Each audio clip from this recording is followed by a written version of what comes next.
तो हम बात कर रहे थे कि ज्ञान से ही अज्ञान का नाश होता है, ज्ञान से ही दुखों का नाश होता है और ज्ञान से ही ईश्वर प्राप्ति होती है। इसलिए मनुष्य को ज्ञान प्राप्त करने के लिए प्रयत्न करते रहना चाहिए।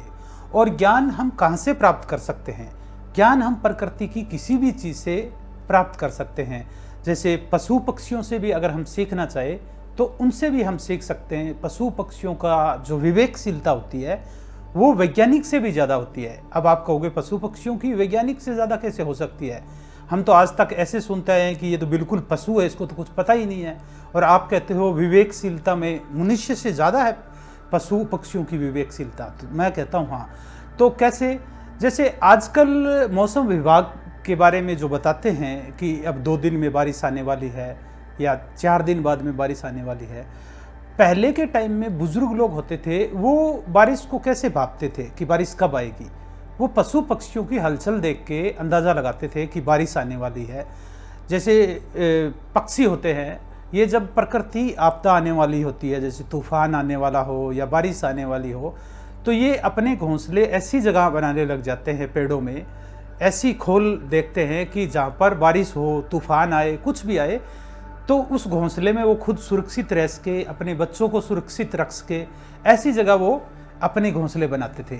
और जो चिटिया होती है, छोटी छोटी चिटिया होती है, ये जब बारिश आने वाली होती है तो 10-15 दिन पहले ही छोटा जो अनाज का दाना हो, कोई भी हो, उसको उठाकर ऊपर दीवार के किसी छेद में इकट्ठा करना शुरू कर देती है। उससे क्या है, बुजुर्ग लोग अंदाज़ा लगाते थे कि अभी बारिश आने वाली है, 2, 5, 10 दिन में चिटिया दाना लेकर ऊपर जाने लग गई है।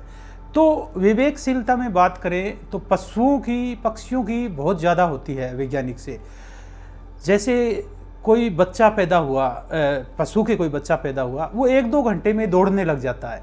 उसको पानी में डाल दो 2 घंटे बच्चे को, वो डूबेगा नहीं। अब उसको किसने चलना सिखाया, किसने पानी में तैरना सिखाया? ऐसे ही पक्षियों के जो बच्चे होते हैं वो 2-3 घंटे में ही उड़ने लग जाते हैं। पानी में डाल दो, तैरेंगे, डूबेंगे नहीं। विवेकशीलता के अंदर पहले आचार्य चाणक्य के ज़माने के अंदर, आज से 2-2.5 वर्ष पहले, अगर भोजन के अंदर विष जहर है या नहीं है ये पता लगाना होता तो वो सबसे पहले पक्षियों के सामने लेके जाते थे भोजन को। अगर पक्षी ने चोंच मार दी उसमें तो उसमें जहर नहीं है, वो राजा को खाना दिया जाता था। ऐसे पक्षियों की विवेकशीलता पर चाणक्य ने बहुत बड़ा शोध किया था। और पशु पक्षियों में और मनुष्य में 4 चीज़ें सेम होती है। क्या क्या? खाना, सोना, भय करना और संतान उत्पत्ति करना। ये 4 चीज़ें मनुष्य की और पशु पक्षियों की सेम होती है। तो हम बात करते हैं कि इनके ऊपर भी पशु पक्षियों में और मनुष्यों में कितना अंतर है। शाकाहारी पशु होते हैं, जैसे शेर है, तो शेर क्या करेगा? शेर कभी घास नहीं खाता, वो मांस ही खाता है, तो वो मांसाहारी ही है। और जैसे गधा है, वो मांस नहीं खाएगा। भैंस है, वो मांस नहीं खाएगी। गाय है, वो मांस नहीं खाएगी। क्यों? क्योंकि ये घास ही खाएगी, ये शाकाहारी है। तो प्रकृति ने जो निर्मित कर दिया भोजन जिस भी चीज़ के लिए, पशु पक्षी वो भोजन करते हैं। मांसाहारी है वो मांसाहारी करते हैं और शाकाहारी है वो शाकाहारी करते हैं। और मनुष्यों की अगर बात करें तो मनुष्य शाकाहारी भी है और मांसाहारी भी है, दोनों चट कर जाता है। तो खाने के मामले में पशु पक्षी प्रकृति के निर्मित किए हुए भोजन ही खाते हैं, लेकिन मनुष्य दोनों ही चट कर जाता है। अब रहा सोने की बात। अब सोने के ऊपर बात करते हैं तो आपने देखा होगा पक्षियों को शाम को, जैसे कोई वृक्ष होते हैं बहुत ज़्यादा, वहाँ पर उनके घोंसले बने होते हैं, वहाँ पर वो उड़ उड़ के आते हैं। शाम को 2-2 के, 5-5 के, 7-7 के झुंड पक्षियों को आएंगे और अपने पेड़ों पर आकर बैठ जाएंगे। और जैसे ही अंधेरा होगा और पूर्ण अंधेरा हो जाएगा 8 बजे 9 बजे, तो सारे पक्षी शांत हो जाते हैं। एक एक बड़े पेड़, जैसे पीपल का पेड़ है, बड़ का पेड़ है, उन पेड़ों के ऊपर एक एक पेड़ पर 2-2 हज़ार, 5-5 हज़ार पक्षी अपना बसेरा करते हैं। और आप उसके नीचे बैठे रहो, आपको पता नहीं चलेगा कि इस पेड़ के ऊपर 5,000 पक्षी सो रहे हैं क्या। यानी वो इतने शांत होकर रात्रि होते ही वो सो जाते हैं। और उठने के मामले में भी पक्षी क्या करते हैं, जैसे पहले बुजुर्ग लोग ऐसे अंदाज़ा लगा लेते थे कि अभी 4 बज गए हैं, पक्षी बोलने लगे हैं। जैसे ही सुबह होती है तो पक्षी उठने के मामले में, जैसे ही सूर्य उदय होगा उससे पहले पहले चहचहाट करने लग जाएंगे, सारे चह चह करने लग जाएंगे। उससे अंदाज़ा लग जाता है कि सुबह हो गई है। और जैसे ही सूर्य उदय होने वाला होता है सब अपने अपने घरों को छोड़कर आसमान में उड़ जाते हैं अपनी योगा एक्सरसाइज करने के लिए, आनंद में डूबने के लिए। और मनुष्य की अगर अब हम बात करें सोने की, तो मनुष्य रात को 1 बजे तक 2 बजे तक नहीं सोता है। उठने के मामले में आप बात ही मत करें, आजकल तो फैशन बन गया, लोग घरों में सोते हैं। पहले तो फिर भी बाहर सोते थे, उस टाइम में सुबह जैसे ही धूप निकली तो जाग आ जाती थी। अब कमरों में सोते हैं तो वहाँ पर क्या है, कोई 10 बजे उठ रहा है, कोई 11 बजे उठ रहा है, उठने का कोई टाइम ही नहीं है।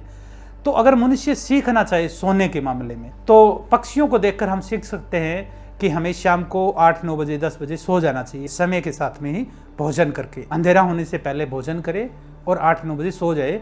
और उठने के मामले में 4-5 बजे जैसे पक्षी उठते हैं ऐसे ही मनुष्य को भी उठना चाहिए, यही प्रकृति का नियम है। और जैसे पक्षी खुले आसमान में उड़ने के लिए, योगा एक्सरसाइज करने के लिए हर रोज जाते हैं, ऐसे मनुष्य को भी योग प्राणायाम ध्यान सुबह सुबह करना चाहिए। तो यहाँ पर सोने का जो सिस्टम है वो हम पक्षियों से भी सीख सकते हैं। इसके बाद में भय की बात करें तो जो पशु पक्षी होते हैं वो भी भय करते हैं, जैसे मनुष्य भय करता है ऐसे ही पशु पक्षी भी भय करते हैं। लेकिन पशु पक्षी भय कितनी देर करते हैं, जितनी देर उनके ऊपर भय आया, कोई समस्या कोई संकट आ गया तो वो एकदम भय करेंगे, और जैसे ही संकट चला गया तो वो उस भय को 1 मिनट में भूल जाएंगे। लेकिन मनुष्य की बात करें भय की, तो मनुष्य उसके भय से अभी पतला हो जाएगा, अभी सूख जाएगा, इतना भयभीत रहता है कि उस टाइम में मैं कैसे संभाल पाऊंगा, क्या करूंगा क्या नहीं करूंगा, इतना मनुष्य भयभीत रहता है। और कोई भय की बात थी, अचानक कोई संकट आया या कभी कोई एक्सीडेंट की बात होती है कि उस टाइम बच गए, यानी 20-20 साल तक भी अपने जानकार को, अपने घर वालों को बताते रहते हैं कि एक बार समय था उस टाइम एक्सीडेंट होने वाला था, यानी वो 20 साल पहले हुई बात को भी आज भी भयभीत है, और 20 साल आगे कोई चीज़ करनी है उसको, उससे भी आज भयभीत है। लेकिन पशु पक्षी भय आया और जैसे ही भय हटा तो उससे निकल जाते हैं, लेकिन मनुष्य भय के मामले में पशु पक्षियों से भी पीछे हैं। और अब रही संतान उत्पत्ति की बात। संतान उत्पत्ति के मामले में पशु पक्षी पूरे साल साथ में रहते हैं। जब संतान उत्पत्ति करनी होती है, जैसे साल में कई पशु है वो 1 बार संतान की उत्पत्ति करते हैं, पक्षियों की जैसे साल में 2 बार, किसी की 4 बार होती है, बिल्लियों की जैसे साल में 4 बार संतान उत्पत्ति होती है। तो इनके अंदर जब संतान उत्पत्ति करनी होती है तभी ये संभोग करते हैं, और फिर ये साथ में रहेंगे और रहेंगे एकदम ऐसे जैसे भाई बहन रहते हैं। लेकिन मनुष्य की बात ही छोड़ दो, संतान उत्पत्ति के लिए क्या, वो तो बस आपको बताने की जरूरत नहीं है। तो 4 चीजें हैं, खाना, सोना, भय करना और संतान उत्पत्ति करना। इन 4 चीजों में भी पशु पक्षी मनुष्य से आगे हैं। तो अब मनुष्य क्यों खो गया है, क्योंकि ये चकाचौंध से प्रकृति से हट गया है। पशु पक्षी पेड़ पौधे ये सारे प्रकृति के अंदर विलीन रहते हैं, इससे इनका ज्ञान, परमात्मा का जो ज्ञान है उस बना रहता है, और मनुष्य उस ज्ञान को छोड़कर चकाचौंध भरी दुनिया में चला गया है। इसलिए मनुष्य को क्या करना है, अगर मुक्ति चाहिए, शांति चाहिए, आनंद चाहिए, तो उसको ज्ञान प्राप्त करना पड़ेगा। और ज्ञान हम कहीं से, जैसे कोई फूल खिल रहा है, कली जब फूल बन रही है उसको निहारते रहे, देखते रहे, वहाँ शांत होकर अब फूल खिल रहा है तो उसको देखते रहे, ये उत्पत्ति, ये क्रिएटिविटी कैसे हो रही है, हम वहाँ से भी सीख सकते हैं, पशु पक्षियों से भी सीख सकते हैं। हमारे अच्छे अच्छे शास्त्र है, वो शास्त्र पढ़े।